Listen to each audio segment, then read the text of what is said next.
what do you expect from this workshop? So somebody would say, oh, I'd like to be healthier, stronger, I want to run a marathon. I'd like to be more focused at my work. People, I think, would agree that there is Paramhans Yoganandaji's teachings. He not only spoke of the highest truth, he gave us tools and techniques. He taught Kriya Yoga. It is the highest technique of Raja Yoga. Is a combination of Bhakti Yoga, Karma and Gyan. Yoganandaji said something very wonderful. Everyone is on a spiritual journey. Some people are walking forward, some people are racing. You know, we can be happy, like Christ said, it's easy to love somebody who loves you. But he was expecting.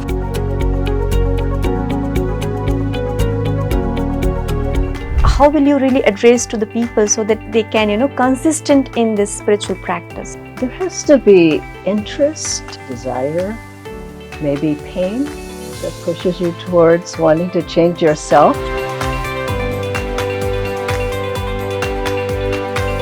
What is life? What is health? How we can preserve our health? But then what is death? Hey friends, whenever spirituality comes in our mind, one great master comes in our mind and our heart, Paramhans Yoganandaji. And the book Autobiography of Yogi changed our perspective 360 degrees, right? So today in this podcast, we are going to discuss how to awaken our true potential. What is our true potential? So very soon, Ananda Sangha is going to organize a free workshop in Hyderabad on November 16, based on definitely the same topic. So we have wonderful masters, the speakers of that event, Nayaswami Dhyana Ji. So I'll take a moment to tell about her. Nayaswami Dhyana Ji serves as a co-spiritual director of Ananda Sangha India, spanning 4 decades of devoted service. She has shared Yogananda's teachings globally, inspiring countless individuals in the US, Europe, Africa, Australia and India. And we have Nayaswami Dr. Aditya, who has dedicated his life for this Sangha, and he is dedicated medical practitioner with a profound passion for sharing yoga's transformative power. Since joining Ananda Group in 2008, he has tirelessly contributed to the Pune community growth, serving as spiritual director and trustee. Beyond his Sangha responsibilities, Dr. Aditya empowers spirituals through yoga, meditations, and has conducted workshops on health, happiness, and success in several esteemed institutions like Tata Management and Training Center, Infosys, MDocs, Apollo Hospitals, and Metro. So, friends, let's welcome our guest. Thank you, Kavita. Thank you. I'm really grateful to both of you for making out your time, and the work you are doing, it's really great, Aditya ji and Dhyana ji. Thank you for accepting our request. Thank you for having us here. Yes. Thank you. So first, before going into our discussion, could you please share about your journey in very brief? How did you come into spiritual journey? What was the quest? And how you felt like to, why you felt like to dedicate your entire life for spirituality? Well, maybe I'll start. You know, frankly, I didn't know. I doubt if most people know in the beginning that they are on a spiritual search. But I remember from childhood, my father, you see, was a doctor. So seeing him, often having breakfast with him, he would go for emergency shifts at night. I asked him the question, where was he? He was in the emergency. He told me, saving lives, and sometimes he could, sometimes he couldn't. I remember when I reflected back, that's when it started for me. Sometimes I would see people on the street. I remember collecting coins from different areas in my house where my parents would leave change and then passing it out to people in the market. But I had this thought that when I grow up, I'd like to serve people. I didn't know what form it would take. Well, it took the form of being a doctor. But then I realized a doctor has to see not only life and recovery, but a lot of death. So seeing death brought this question from inside me that, let's say I'm talking to somebody, they're trying to say something to me, and literally 5 seconds later, they pass away. So I would ask, this question would come from inside: what happened? Where did this person go? And of course, I turned to my professors and they said, you're thinking too much. Fortunately, autobiography of a yogi came in my life at that time. And as you said in your introduction, like millions of other people, that book answered my questions. What is life? What is health? How we can preserve our health? But then what is death? So for me, reading that book was really like finding not only the teachings, but my guru. I would say I had the good karma of seeing Yoganandaji's picture on the cover before I even read the book. And I said, this man knows me. He must be my guru. And 16 years later, I can say that was a true thought. I have been his disciple now for 16 years. Great. Wonderful journey. Thank you. Thank you for sharing Thank your you. initial quest. And that will help a lot of people to answer, get the right answer, because so many people, and especially youngsters, they have this quest. And Dhyanaji, what about you? How did you choose India to serve? Well, I didn't choose India. I think India chose me because I've served in many places for Ananda, and it's been over 45 years since I started with Ananda. And I started from a search, inner search. What is truth? Who am I? Why am I here? What is the purpose of life? And these questions kept going through my mind, and I couldn't find the answers.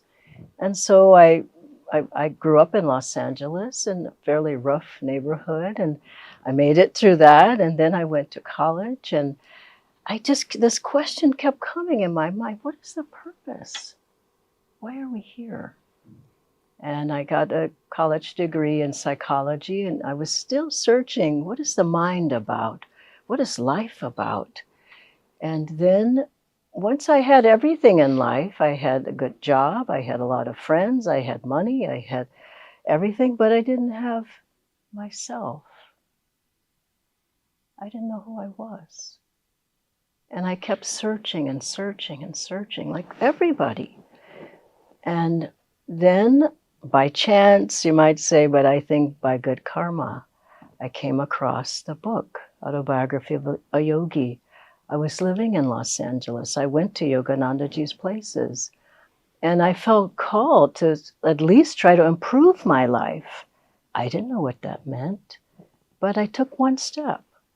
Then I took another step. Then I practiced a little bit of yoga postures, and then I did a little pranayama, and I felt better and better. And the answers started coming. Then I learned how to meditate. And after some time, I became a disciple of Paramahansa Yogananda. And then I think, because like Aditya, I wanted to serve. I didn't want to just meditate on my own. And then I went many places around the world just telling people, there is a purpose of life. There is potential that you have. There are techniques, there are tools that you can use to uplift your consciousness, to get out of pain, suffering, sorrow.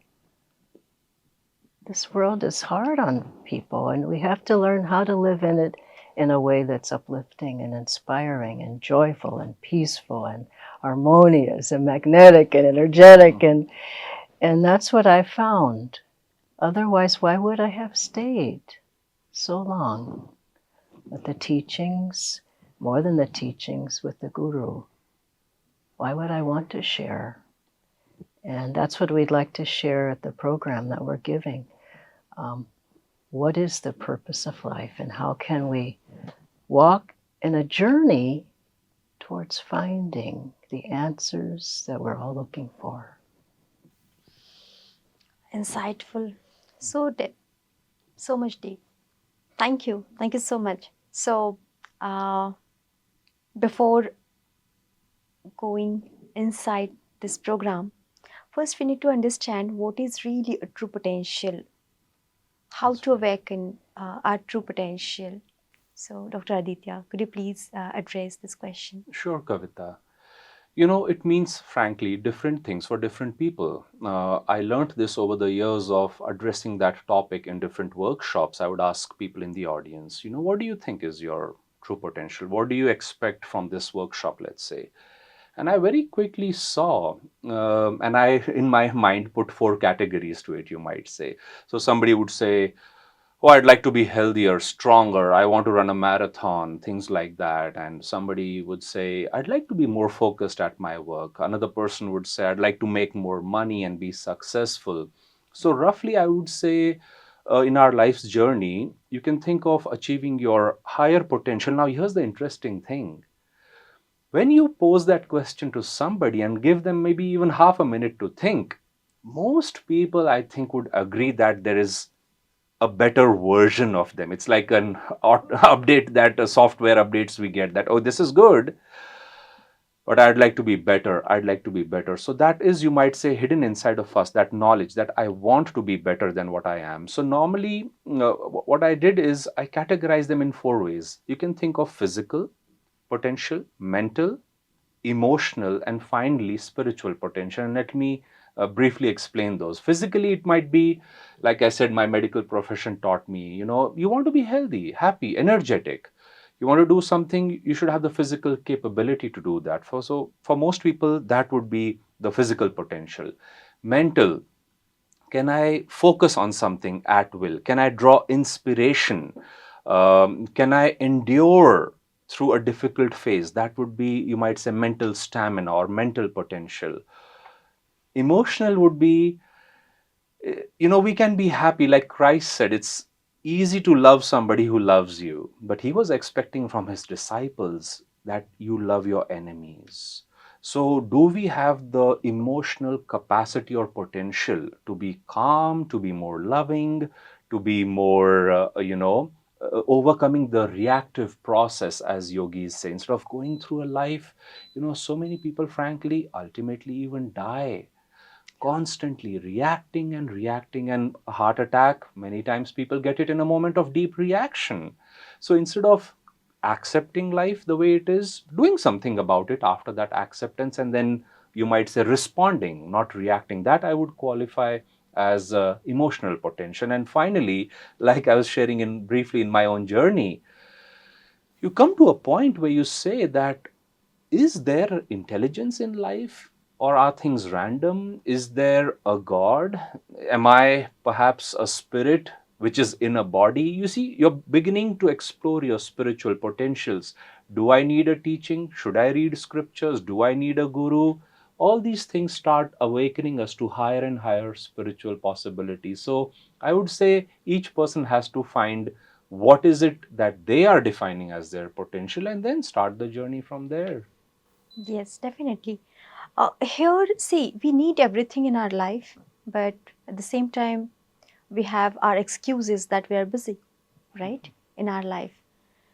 What do you feel this, physical program, or what kind of role it can play? Because people really, they don't have time. So if they have this excuse that we don't have time, how they can really work on themselves? Because so many things we have to address at the same time. And where in this, uh, social media platform, we have everything available, still we fail to follow those things. It's not that we don't know. After knowing also, we have excuses. So how you mentors will play a role, and how will you really address to the people so that they can, consistent in this spiritual practice? There has to be interest, desire, maybe pain that pushes you towards wanting to change yourself. There has to be a longing for something different in your life. Most people are pretty satisfied with their life until something happens that pushes them forward. So there has to be some push there. But I ask you, do you eat 3 meals a day? Do you sleep at night?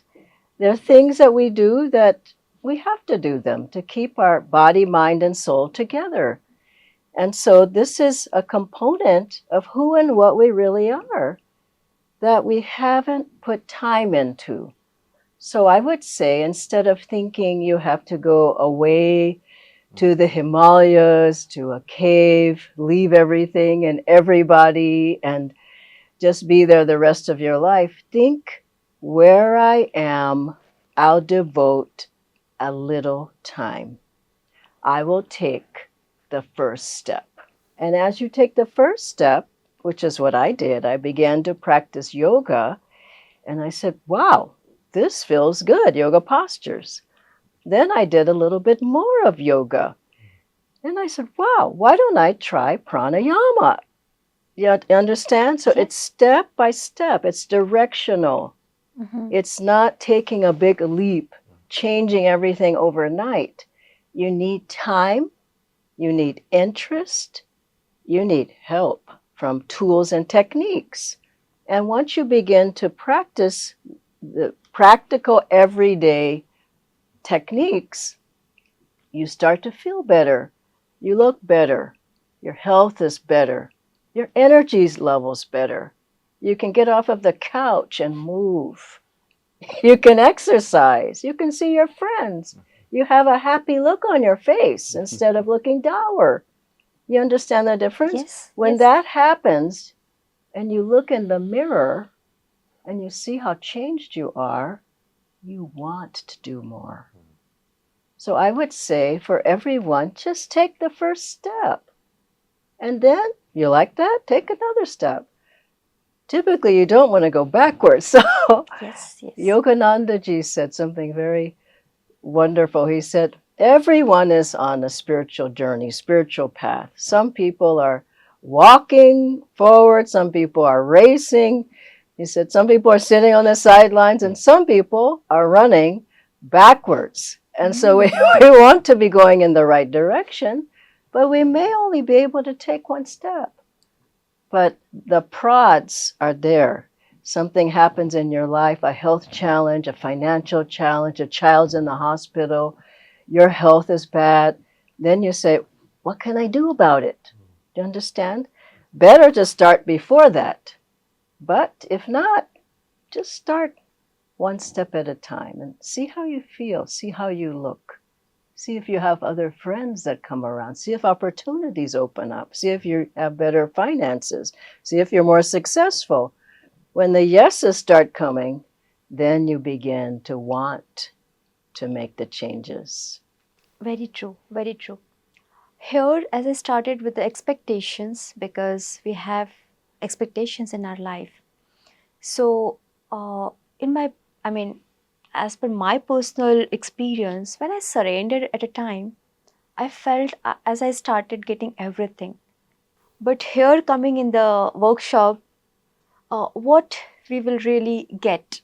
Well, first of all, like you mentioned in your introduction, Paramhans Yoganandaji's teachings.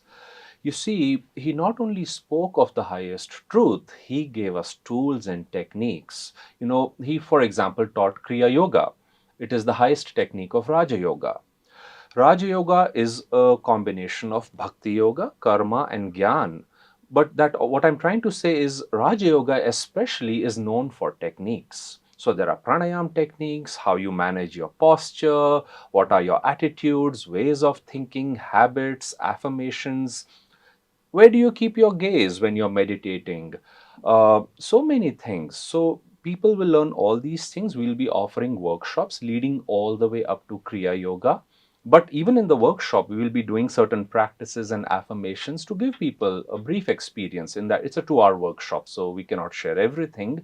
But we would like to give a glimpse of how we can, for example, feel better then and there emotionally, energetically. Can you draw energy at will? Yes, you can. So we will be sharing some techniques and inspire people. First, there'll be inspiration, and then there'll be a little practical workshop over there. Beautiful. And what is the importance of discipline here? Because see, you being a mentor, you are going to give these techniques and tools. But unless until I am disciplined in my life, I think I don't get those things, right? So, could you please tell the meaning and importance of discipline in our life? I Yes, would Suhan. say rather than discipline, Hmm.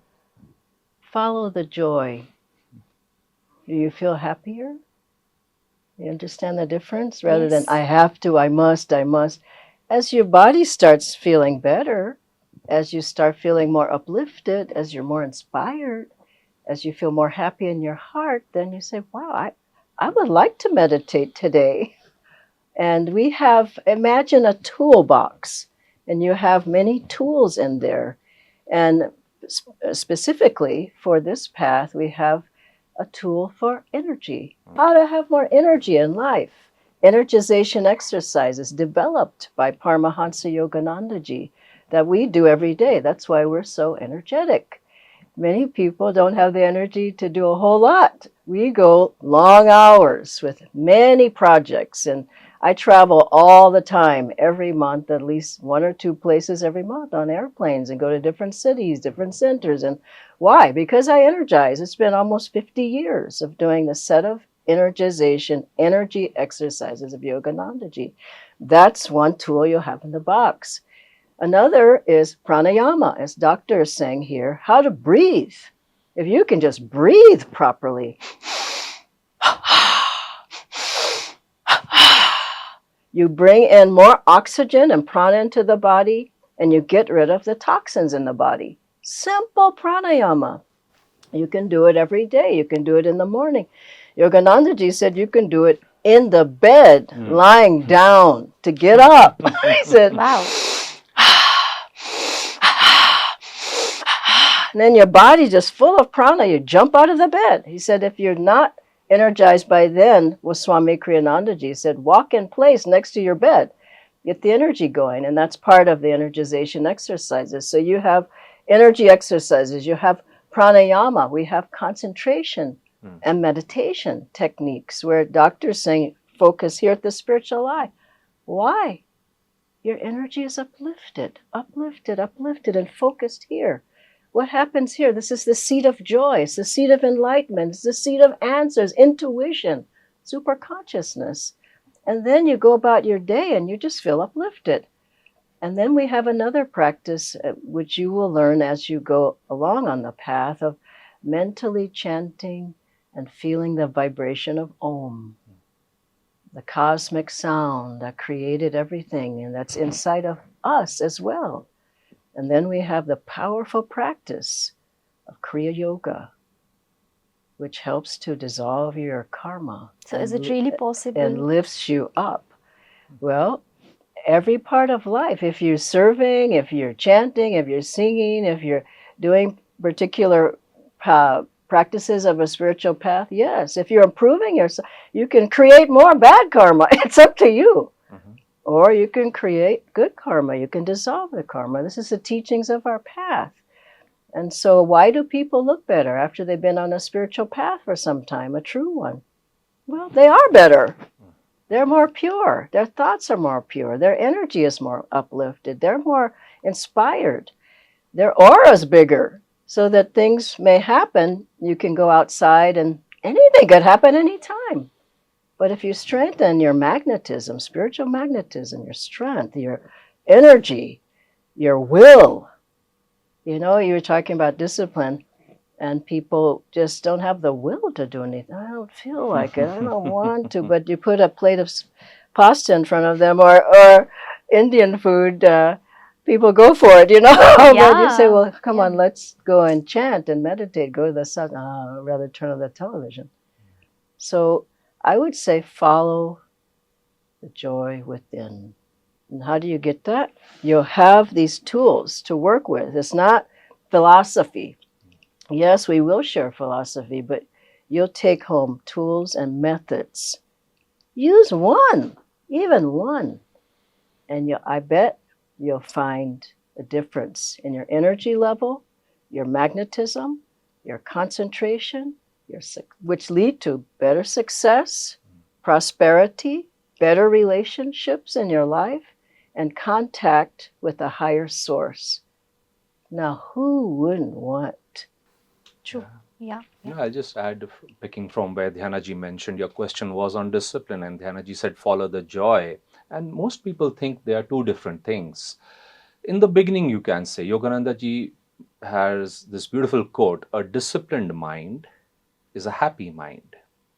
And the thing is, you see, if you even see the Indian caste system, one of the ways you can pick it up, Yogananda said, he said it was, first of all, never meant to be hereditary. Actually, it was a moment by moment assessment of your consciousness.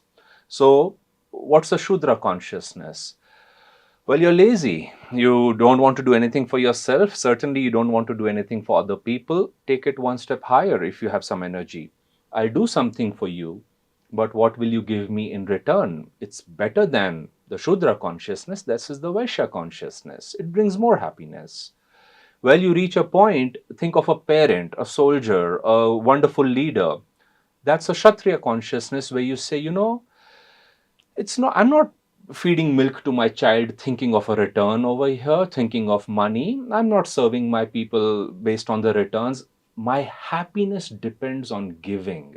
So that's a Kshatriya consciousness. And finally, when you, Yogananda ji, said give and feel that joy, comes the question in your mind: where is this inspiration coming from? Where is the energy to give coming from? And people are many times willing to give their life. And Yogananda ji said the question comes, where is life coming from? And for who am I willing to give my life for? You see, you start entering the Brahman consciousness. You are now asking spiritual questions. Your loyalty is now moving towards the Creator. So, but again, one thing common is your joy is increasing. Discipline is involved. It is part of the process, but discipline leads to joy. But you have to start, you have to invest some joy in the discipline also. Otherwise, it turns a little dry. You entering, I mean, you started in Ananda Sangha, I think, in 2008. Right. And Dhyanaji, it's I think more than 50 years you started your journey, and you're serving more than 45 years. Yes. So, what did you guys get really in? What is your achievement? And it's little personal, but it will definitely, give me a lot of answers. My life totally changed. I mean, I'm just a completely different person. I started when I was in my early 20s. I was completely confused, even though I was a college graduate. I was lost in the world. I didn't have a focus. I didn't have a lot of energy. I didn't have a lot of concentration. I was wondering what I was doing. Why was I here? Where was I going? And then I read Yoganandaji's book. It's not like Autobiography of a Yogi. It's not like I understood it, but I felt something from that. What can I say? I felt this seems sincere. I don't know anything about India. I didn't know about karma, reincarnation, gurus, ashrams, nothing. At least in this lifetime, maybe another lifetime. But when I saw his picture, I thought, nothing's better. Mm-hmm. And so I read that, and an interesting thing happened before that, which I should say is, I prayed one night, all night long. And I wasn't a person of prayer, but I was so desperate to find answers. And you know what happened? The very next day, I was buying some things I was in social services. I worked for Big Sisters, Big Brothers program. And I was buying some things for the children in a store. And I was at the checkout, and there was a little book that said meditation. Now, I was from Watts in Los Angeles. And as I say, nobody was meditating that I knew of. This was in the 70s. Some of you weren't born then. And so, but I saw that, and I said, something said, just buy that. It was a little pamphlet, just buy it. I bought it, and I was in my lunchtime at work. I was sitting in a park, and I was reading it, and I just felt, wow, something was touching my heart about it. You know what happened? Down from where I was in the same park, there was a man sitting, meditating. Mm. I could tell he was meditating because he looked like the person in the book. In his head, he wasn't sleeping. So I rushed over and I said, "Hello, what are you doing?" The man, he was sitting like this and he went, "Well, I was meditating." And I said, "I'm just reading. I've always been very enthusiastic. I'm just reading about this." He turned out to be a teacher, a meditation teacher of transcendental meditation, which was just starting to come into America. And his mother was a teacher. Within 1 week, I learned TM. And what book did they give me as a gift? He and his mother, Autobiography of a Yogi. Wow. Wow. And then from there, I read that. And I went to Yoganandaji's shrines because I was living in Los Angeles and he lived in Los Angeles. His headquarters is there. And I just kept praying. I think that's another thing I want to say is just keep open. Look for answers. Ask for answers. Don't be passive.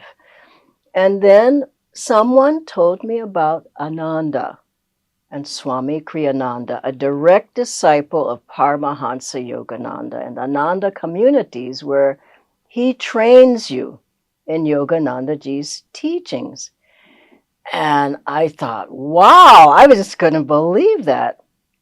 But I got in my car soon after and I drove up. It was in California, Northern California. I drove up there and I met Swami Kriyananda, direct disciple of the great master Paramahansa Yogananda. And I went back and forth a few times going on retreats. Then I just decided, this is my life now. I was about 25 or something like that. And that was your strong call. I would say, Kavita, it was a calling. And I think everyone has a calling to go more inside, to look for answers, to find the truth of your own being, of your own soul. It was a calling. It wasn't, I want to do this. It was like, this is who and what you really are. Find out. Find out. And ever since then, I've been with Ananda. I lived in Europe serving Ananda, like you said, in various countries. And I've been in India 20 years now. That's a long time, longer than I lived at Ananda Village. So it's, what a blessing, what a blessed life to be here and to be serving in this way. What is your takeaway from Swami Kriyananda? Think of others. That's the biggest takeaway. Don't think of yourself. Meditate, yes, but serve, help other people, and other things, kindness. How many people are just kind? Generosity, being inspired, selflessness, self-offering, attunement to higher truths, to the Guru's grace. But I think more than anything, serving, giving, seeing yourself as a channel for light, for love, for peace. If we can do that ourselves, we'll help so many people. How many talks can a person give? But if you can become that yourself, you'll have done your purpose in life.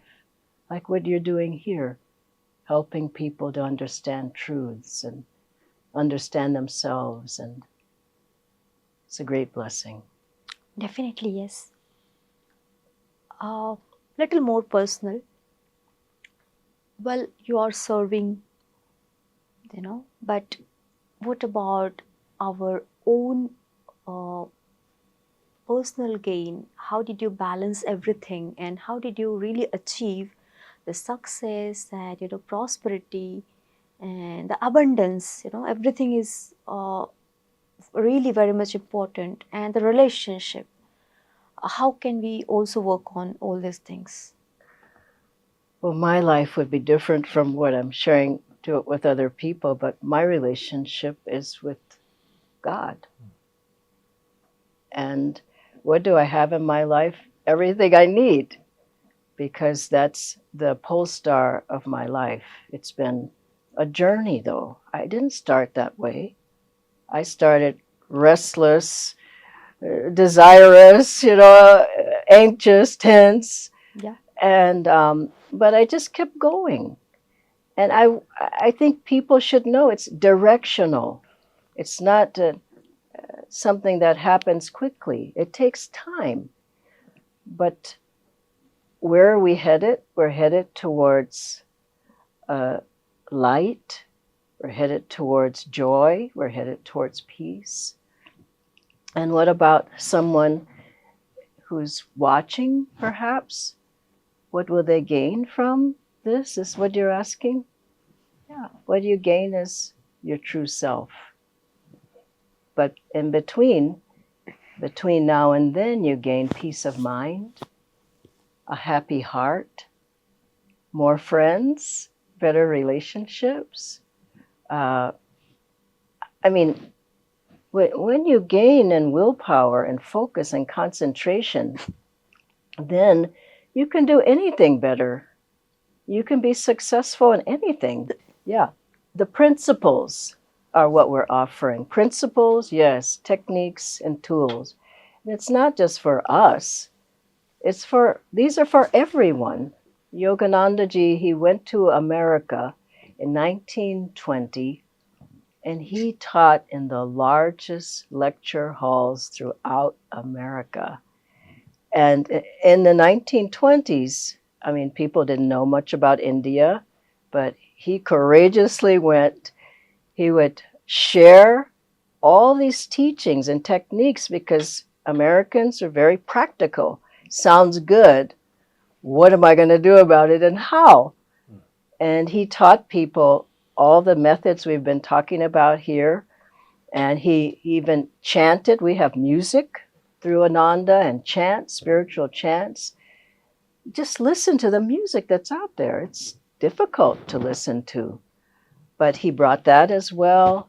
Spiritual study, exercises, mantras, techniques of meditation, satsang, seva. So quite a lot. And I would say pick up what works for you to start with. You don't have to take everything. If you start with one thing, then maybe you'll want to do something else. Start with chanting, maybe. Start with just getting a book. Swami Kriyanandaji wrote a direct disciple of Yoganandaji, 150 books. Now that's a lot of books. And he wrote 400 pieces of music.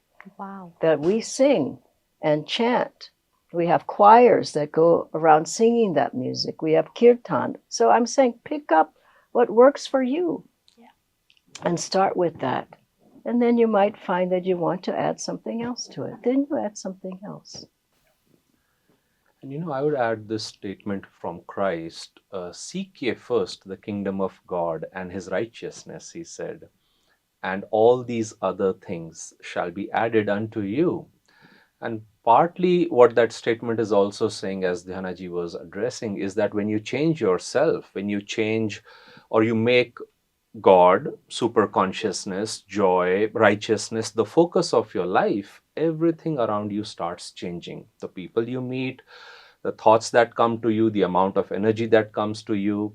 So a lot happens. It starts with us. And when we start making those changes in ourselves, and one doesn't have to be poor to find God.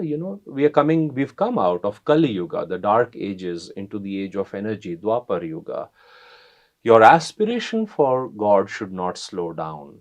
But in your search, if a house, a job, a spouse, and Yoganandaji, by the way, again gave prayers, affirmations for all these things, how you can accomplish those. But again, when you change yourself, when you're moving towards God, if He's really our parent, why would he not give us something which is important for us to move in that direction? So it's not like finding God is antagonistic to things that we may need in this world. It all comes along in one big flow. Yeah.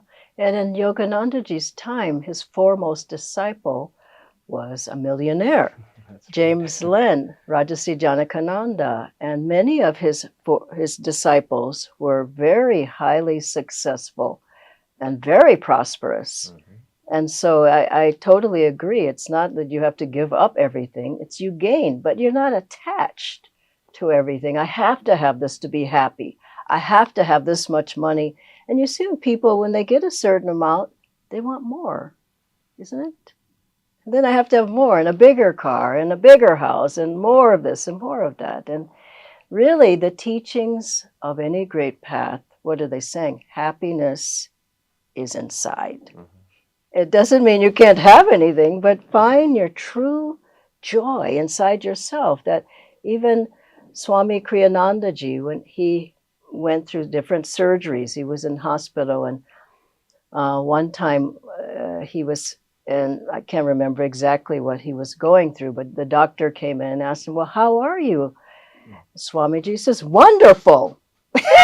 And so his soul was wonderful. Maybe he was going through that health challenge, but people tend to go up and down, up and down. Oh, I feel bad. I feel good. I feel bad. Why? When your soul is ever bright, we have to make that affirmation. There's a beautiful affirmation that Yoganandaji gave, and I say it now. I am submerged in eternal light. It permeates every particle of my being. I'm living in that light. The divine presence fills me within and without. What a beautiful affirmation that you're living in light if you choose. Or you can live in moods, suffering, negativity. There was a boy who was living in the ashram, I believe he was living there, Yoganandaji, and his finger was cut off one day. And Master Yoganandaji said, we call him Master, he said, there was a dark cloud around you that day. That's why that happened. And so when you do practices of light, of peace, of joy, when you change your attitudes from anger and fear and worry and doubt, and you change through doing the practices. We have affirmations, we have chants, as I said, we have the right music, we do healing prayers for other people.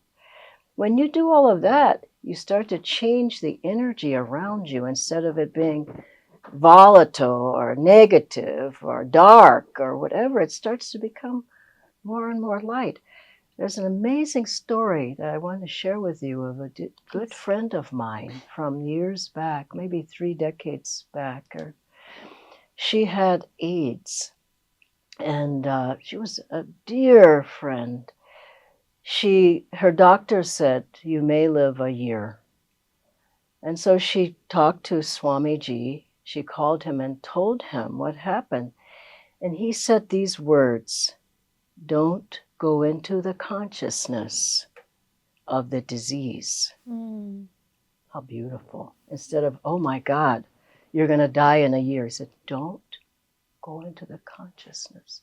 And this is what we have to remember in our life. Don't sink into the consciousness. Oh, I'm this. Oh, I don't have money. Oh, my child is ill. Don't go there. That is a practice of, years and the condition of years. So need to come out of that. Yes, and so what she did was this. She served, isn't it? But she also kept her sadhana. He said, do more meditation. So twice a day, she did more meditation. She did pranayama. She did yoga postures. She did the energy exercises. That I can't show them on screen, but I love to teach them. At the program, we will teach them. So she did that as well. And then she served. She got in her car and she drove. This is in California. She drove from one Ananda center to the other, serving. She taught affirmations. She taught chanting. 1 year passes. She's still alive. Wow. She kept doing the energy exercises, the pranayama. She kept meditating, doing Kriya Yoga. 2 years passes. She drives in her car. 3 years. She's still alive. She's still affirming life. 4, 5, 6. She's still going. What a beautiful story. That woman lived 10 years. And I was with her the day before she left her body. And I took her hand. Her name was Carol, but her nickname was Happy. Wow. Because she was happy inside. So I took her hand and I said, Happy? Me and another dear friend, Davy G, you met her too, we were both there. I said, if we were chanting, I said, if you can hear us, and I know you can hear us, squeeze my hand. And you know what happened? She came. She was in a coma. She came out of the coma. And she lived another day because she did her practices and she served and she had faith that if she continued on, that she would make it. These are the stories that we want to share with people. We know them. We've seen them with our own eyes. What the practice will do. It's not philosophy. It's down to earth, practical methods, ways to improve your life. Yes, for normal people, this is miracle. But as we learned spirituality and science, so this is spiritual science, how to work on our consciousness, how to come out of that, poor mindset, and how to embrace this abundance, the Ishwar Tattva, God and service. Here you mentioned very, very beautiful term called service. So could you please say about importance of service in spirituality, and not only in spirituality but in day-to-day life? I'd like to tie two things, service and abundance, that you were talking about. Being a monk, I don't focus on personal wealth that much. But I want to tell you about a concert we did many years ago. And this was for the welfare of 4,000 widow mothers in Vrindavan.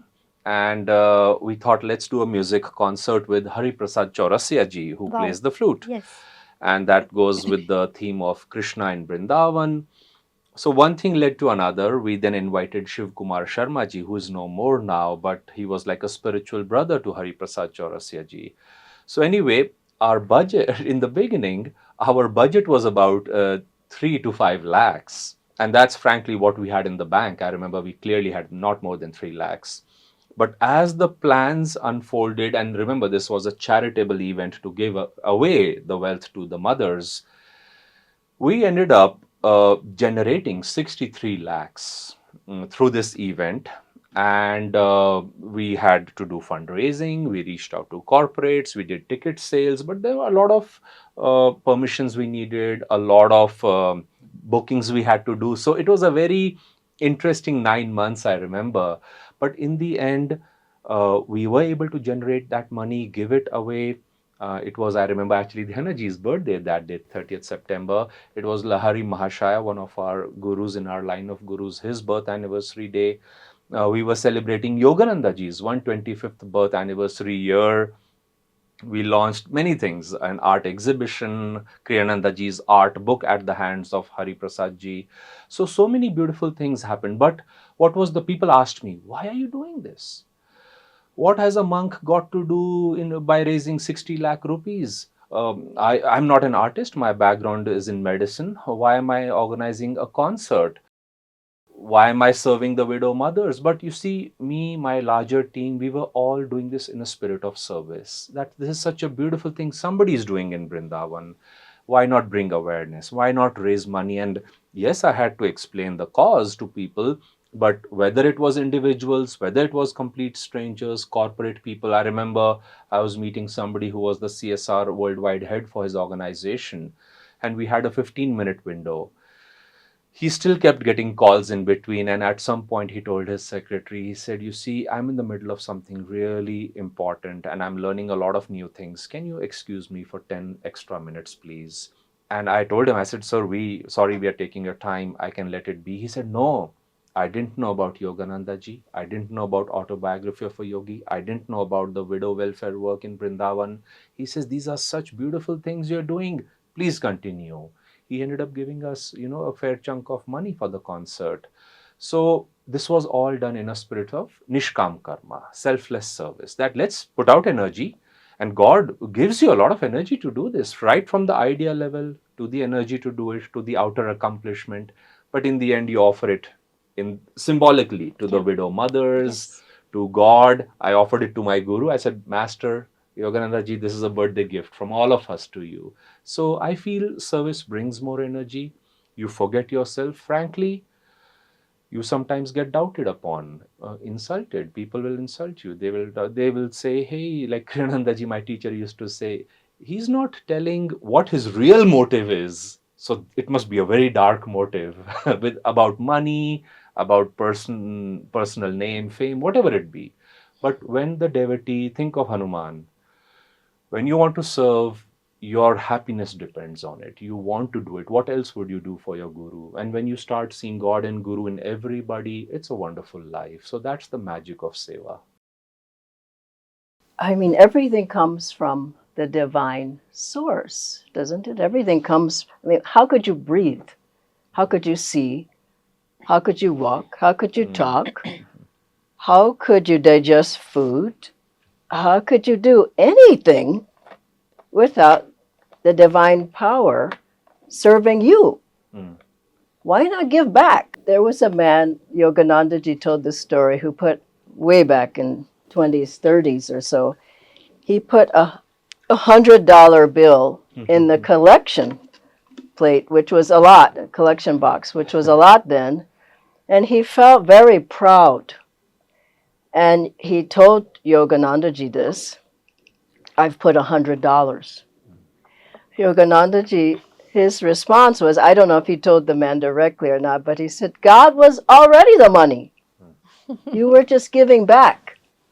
And he said, Yoganandaji said, the channel is blessed by what flows through it. So as Aditya is saying, as you give, of course, more comes into you. What comes into you? More energy comes. I found I could be serving all day and feel exhausted, think I'm going to feel exhausted at the end of the day and have the best meditation.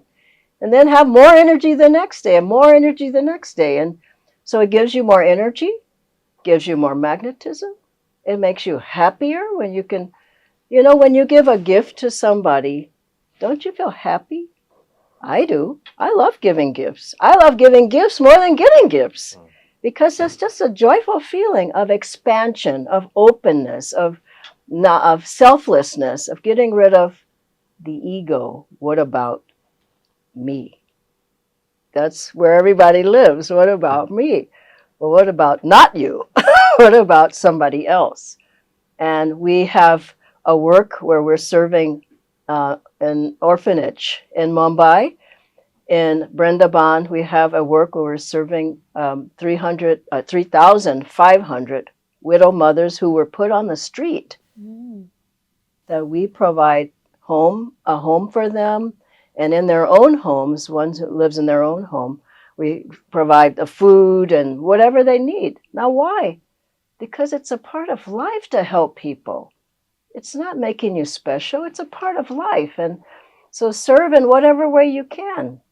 Serve with just a smile on your face. You walk down the street, people.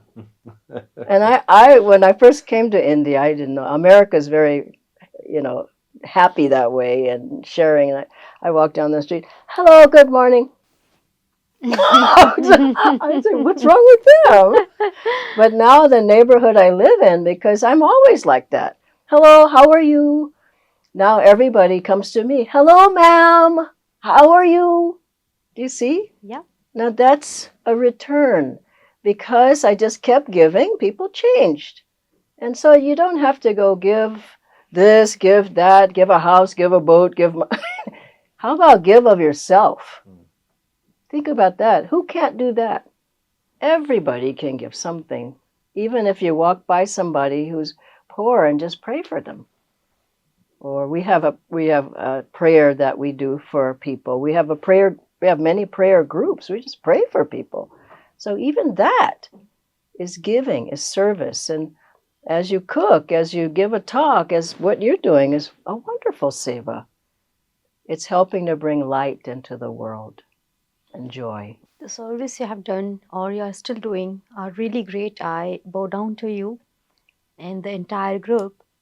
Here, the little things means a lot for poor people.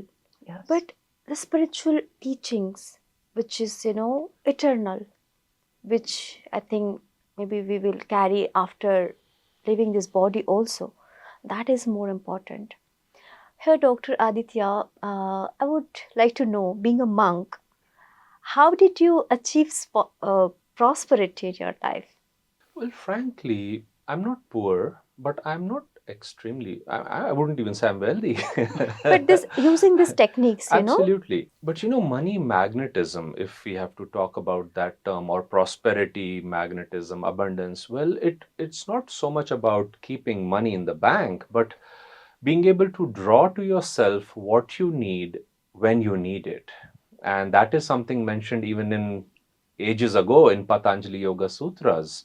So at some point, for example, Swami Kriyanandaji, my teacher, he had told me, he said, in time, you should start a hospital. Well, after his passing, I had run a rural clinic for 6 years. I used to oversee the monastery work, construction over there. I was leading my life as a monk, doing outreach, also running a clinic, a rural clinic. But after Kriyanandaji's passing, I thought, he wanted me to start a hospital.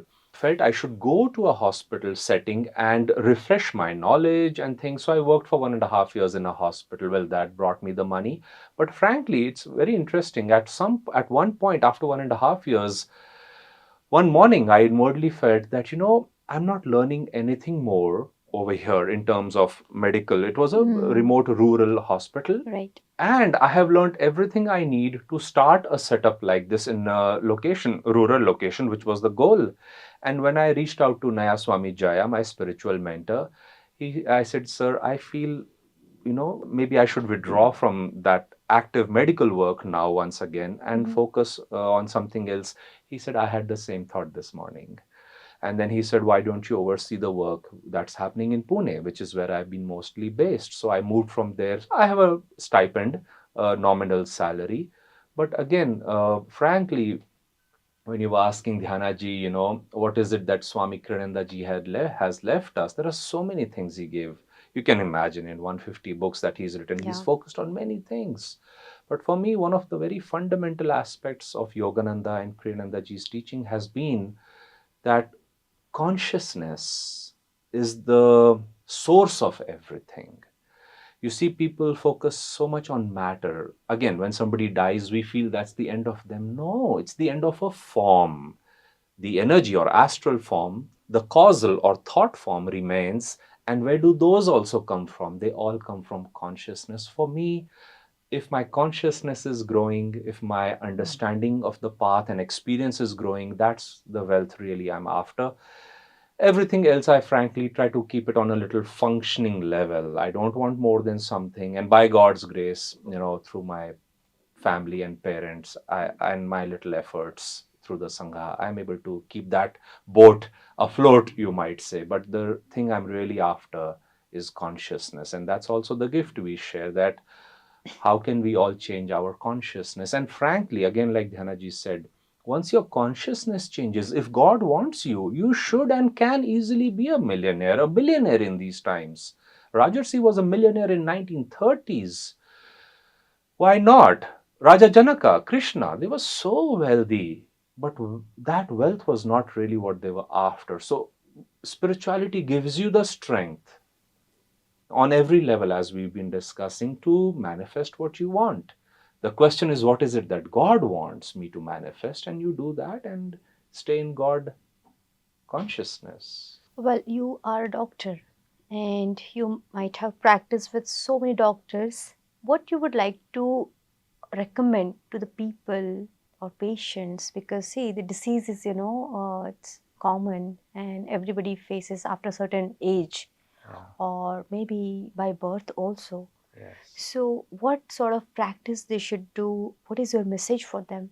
Well, that's a subject next to spirituality. Truly in spirituality, there are no boundaries. But if I have to make a little distinction, because I came straight literally from the ward to the spiritual circles with Kriyananda ji, I told him, sir, I love what I'm doing, but I love what you're doing much more. So I would say this, a few things. Kriyananda ji, when I started my rural clinic, gave me a one-line advice. He said, be in bliss. He says, the more you stay in bliss in your clinic, Aditya, the more your patients will go back home uplifted. He said, of course, you will diagnose them, give them medications, but he said, bliss is the uh, remedy for all illnesses. You see, this disease comes from dis-ease. Kriyananda ji was in bliss, which is why he could honestly tell the doctor, I am wonderful. The body was not doing wonderfully, but he said, I am wonderful. So that's one thing. Physician, heal thyself. Be a happy doctor. Patients, I remember instinctively, patients naturally in their ward or bed, they're sitting like this or they're having breakfast. I didn't know the teaching of keeping a straight spine.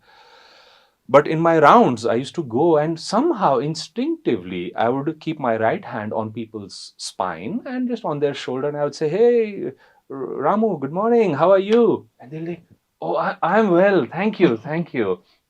And then as I'd see their rounds, I say, yeah, you'll be discharged tomorrow or day after. Then I noticed something. Once I had gone 2 or 3 beds away, some of the patients would actually complain then. And I noticed that when they would complain, their spine had again bent. So the point is, you'll never see somebody with a straight spine say, oh, I feel terrible today. And you'll never see anybody say, well, what a beautiful day it is today.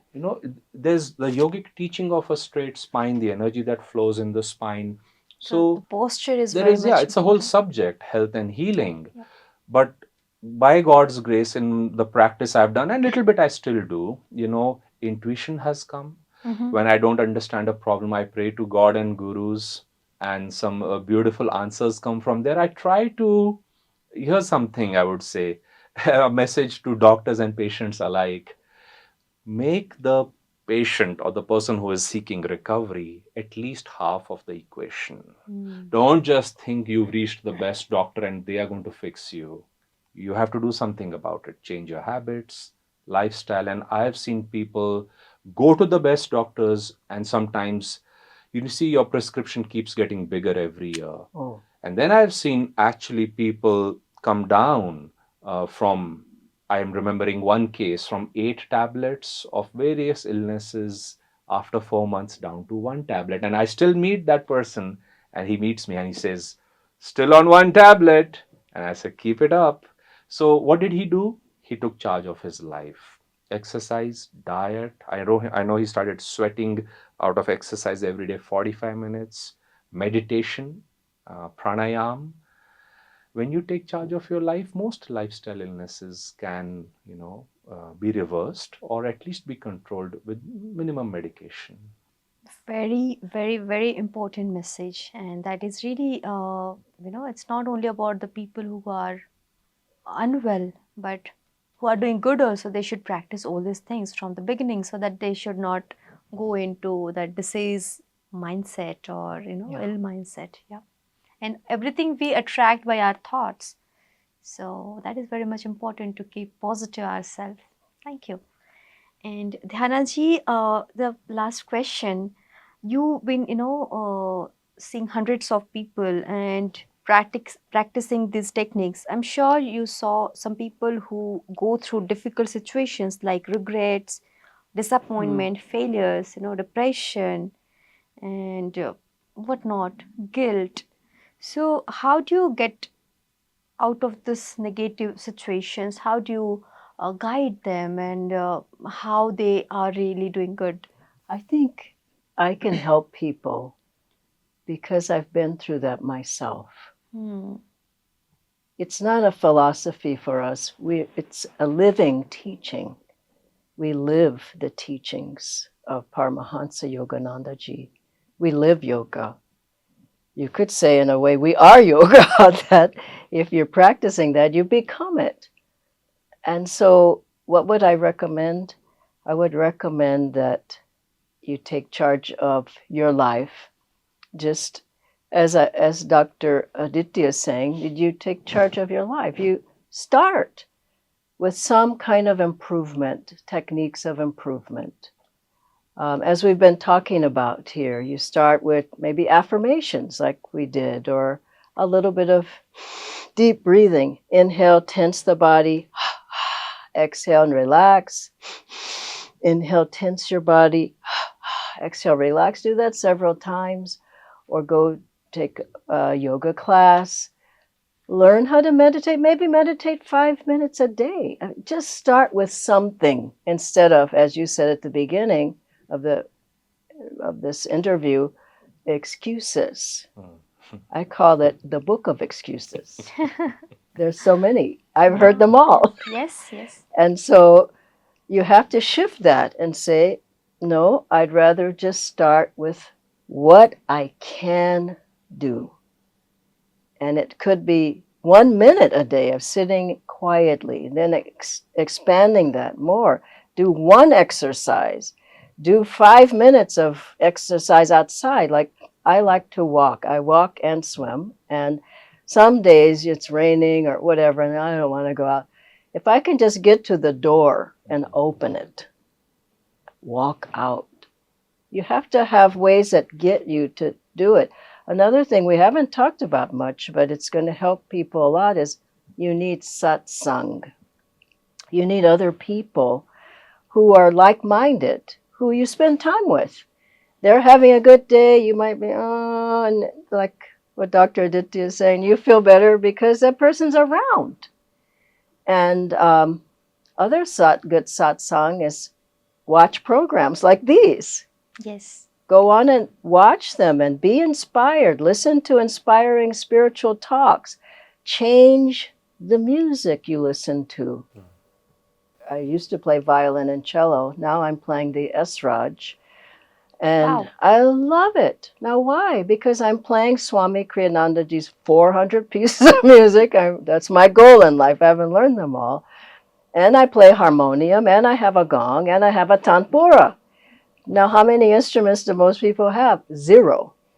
Now, why do I play? Because I feel it's purifying. There's less stress when I play. I feel happy when I play. I feel uplifted. And I sing.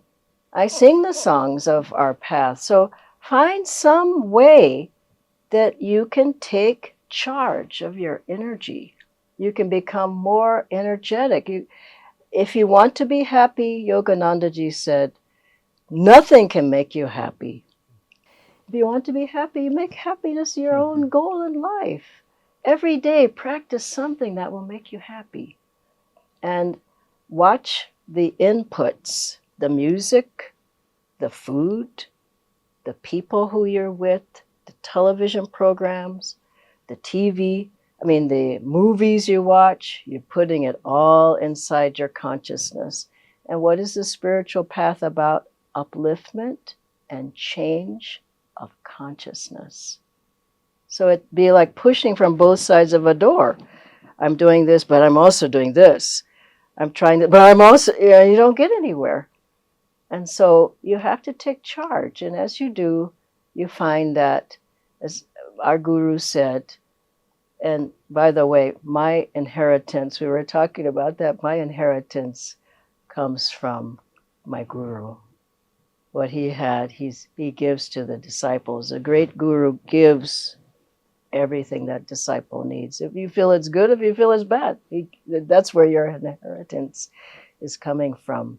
But as you take that into yourself, you find that little by little, you become more happy. And Master Guruji said, whatever little bubble of joy you feel in yourself, blow on it, expand it, until you become that joy yourself, that light yourself. These practices change your consciousness. And when they do that, they change your life.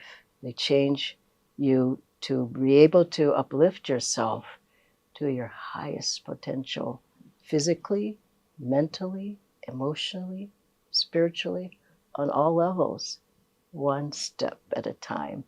It's a beautiful journey. I hope people will have the courage to step forward and take it. That is more important. You both have great energy, great aura, and about the Sangha, importance of satsang. When we are really in negative pattern, or when in tamasic pattern, or when we are really not dealing our life in a right way, we need to come out, and no one can help, no one else can help unless until we inspire our own self, the motivation within. So do you have sangha in every city, or can people go and meet? Because whenever we go to meet mentors or guru or such places, if we go to Himalayas, see, we don't need to go to Himalaya for the entire life, but once in a while, that energize our system. Once in a month, when we go and meditate in Mahatar Babaji cave or such places. So what really happens? Can we make our home also like that? Always energetic, always, feeling enthu and practicing spirituality. So how all these things happens? How did you do all these things in your life? So the secret. I'll share a little bit about the centers we have. And so we have 14 centers in India, then about actually 100 centers worldwide. But in these times, one good blessing is we have online communities. Wow. So many devotees from India, for example, have joined the online communities coming out of United States, for example. It's a worldwide community. But again, you have them in India. We have regional languages in which people can approach Guru Bhais and share, meet teachers, mentors in the same language. The other is these 14 centers. We encourage people to come for weekly satsangs, meditations that we have, chanting, kirtan classes, just talking to Guru Bhais. Yoganandaji once said, show me your friends and I'll tell you everything about your future, the rest of your life. So the company you keep is a very important thing. A little bit on, Kavita, as you asked about the environment. It's wonderful to go to the Himalayas. I've been there. I've taken some seclusions. It's wonderful. But remember what this yogi told Paramhansa Yoganandaji. Yoganandaji was repeatedly trying to run away from home into the Himalayas. From the childhood. And this yogi said, my child, do you have a room in your house where you could do your meditation? Master said, yes. He says, is there a door that you could lock and be there by yourself? He said, yes. He says, that is your meditation cave that's your Himalayan cave. Yes. And that's interestingly where Paramhansa Yoganandaji said God came to him. He had the experience of Divine Mother over there. Sri Krishna came to him after a night-long meditation in that little attic room. It was very small. It's still there.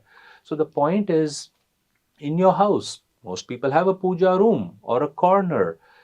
Just like kitchen has a vibration, living room has its own vibration, the bedroom, the balcony, they all have a certain flavor of consciousness. Well, your sadhana room should have the consciousness to go within. This is where I meet God. This is where I talk to him. Like Yogananda said, this is where I've poured my heart to you, God. So keep that little corner or room over there, and bit by bit you will see that it develops that environment will develop that vibration, which will help your inner environment to get stronger and stronger. Yeah, and I don't think it has to be a big room. Most people say, I don't have the space, can't do it. But most Indian homes I've been in have some little corner that's dedicated to God. And here again, do what you can. I mean, just have a chair or a pillow, an asan. And every time you see that, you feel like, oh, I should go sit down. Have a little altar, put flowers, incense, candles. Oh, it magnetically will draw you there. it's harder if you try to meditate on your bed because there's vibrations of sleep. So you do it and suddenly you're knocked out on the bed. So better to just have a space, but just as big as you are, where you can feel a divine presence. And if you do that, the space might get bigger and bigger, but start with what you can do. But it is important. And then talking about the Sangha, everyone is welcome. We go to all the centers all the time and spend time there. And we have an online community. We have home study. We have the regional languages, as we're talking about. And we have pilgrimages. We take people to Babaji's cave. Wow. And besides that, I want to emphasize that just start with some of the books of Ananda, Swami Kriyanandaji. They're wonderful series on the wisdom series of Paramahansa Yoganandaji. There's a book on money magnetism. There are books on education. There are books on relationships. There's a book on astrology. There's all types of books, but all with the intention of leading you to your higher self. Finding your highest potential, that book is there as well, and how to meditate, yoga postures, Raja Yoga, it goes on and on.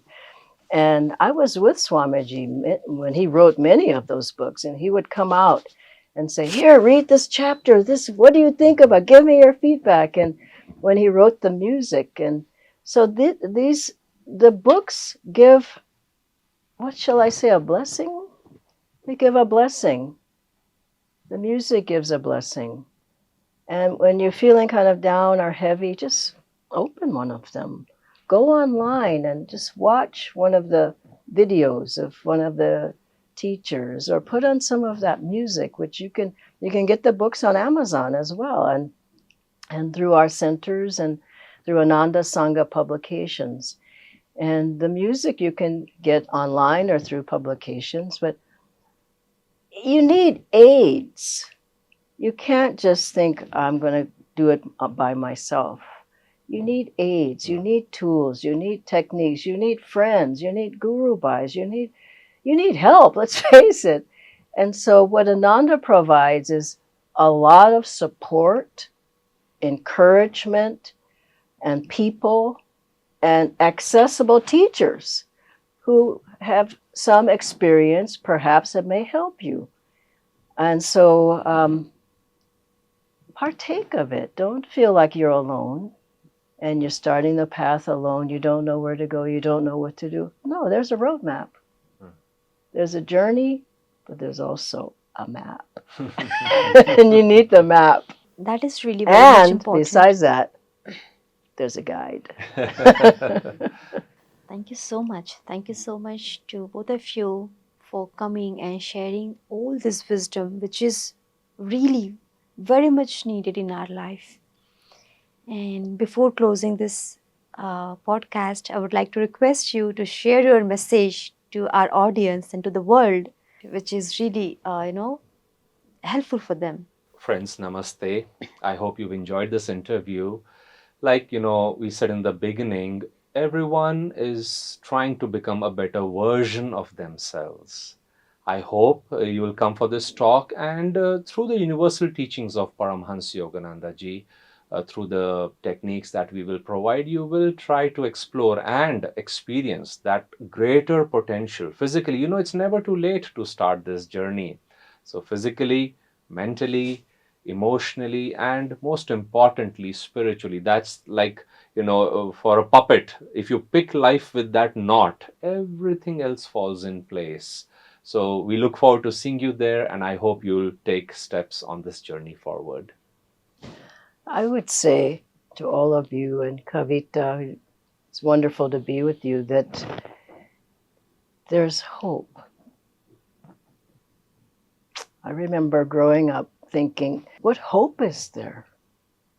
In this life, you see so much pain, so much sorrow, suffering. But there's hope, because the light is always there. But we have to understand how we step into the light. these teachings help you to step into the light. And maybe it takes some time to see the brightness and to feel that. But I can say from my own life that it works. It works.